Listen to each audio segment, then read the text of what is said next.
Right then, South Africa's internationally recognized public speaker and venture capitalist Vusi Thembekwayo wants to incubate and grow black-owned businesses. Now, the end of apartheid in 1994 came with promises of better housing, health, education for millions of people who have been shut out during decades of repressive, brutal white minority rule. But 2 decades later, poverty is still pretty persistent. Thembekwayo says that his vision is motivated by the lack of entrepreneurial skills and adequate funding for young black businesses in South Africa. CGTN's Wangari has the details. Look, typically when you look at a bank account, South African business mogul and global speaker Vusi Thembekwayo is on a mission to incubate and launch 300 black-owned businesses by 2030. Through his My Growth Fund, an enterprise development initiative, Vusi has invested around $350,000 to try and fill a gap in entrepreneurship where he says black people are disadvantaged. We've designed a program. Every single year we have an intake of businesses, and we know the intake of businesses, type of businesses, size, scale, opportunity, and we also know the businesses that make it and those that don't. So we now know if a business averages 4 million rand or more, it'll last over our program. And the reason it lasts over our program is because it has enough depth, it has enough complexity, and it has enough analytics for us to help the entrepreneur make intelligent decisions.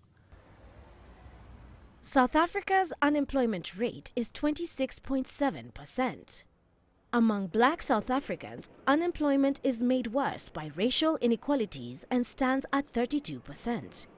In most parts of the continent, Africans become entrepreneurs just as a means of survival rather than because they have identified specific opportunities to exploit. 2 former bankers who joined the My Growth Fund entrepreneurship program were looking for an opportunity to expand their fashion business. 2 years in, their boutique has become renowned for quality Africa-inspired clothing and grown from 3 to 5 stores. African print clothing has always been in the marketplace, but typically what we find is that it normally exists within the informal sector. And so our biggest point of difference is that we've actually formalized the business aspect of the African print fashion industry. We've put them in award-winning malls, in convenience areas, so that people don't have to venture outside of their normal shopping radius. Since we partnered up with My Growth Fund, we have opened up in Polokwane.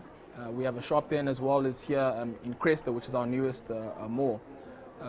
So that's also just helped for us to understand, where our market is, how to grow, as well as, just staying in our lane and not looking to grow too fast, so we can service our clientele in a manner which they deserve.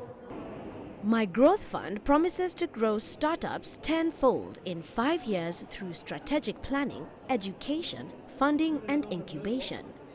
The idea is to turn medium-sized businesses into companies with a high turnover in a country where black entrepreneurs face a greater challenge to access funding, exposure, freedom of time, and room to fail. Black entrepreneurs are not, black people are not without ideas. We're not without the ability to see it. We see it. What we don't have is once you see it, where do you go? So market access is a huge problem. And to understand market access, you need to understand the structure of the South African economy. The South African economy, by its nature, locks out small players. So what do we get out of it? A good kick. Like a great kick of watching entrepreneurs build businesses.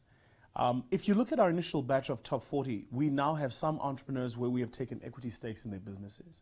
So strategically, the reason we want to help these entrepreneurs build businesses is because if they build businesses and we take an equity position, then we grow in wealth. Experts say entrepreneurs are central to bridging Africa's widening inequality gap, but most governments on the continent are not doing enough to help them. But programs such as this one not only bridge that gap, but also empower African entrepreneurs. Wangari, CGTN.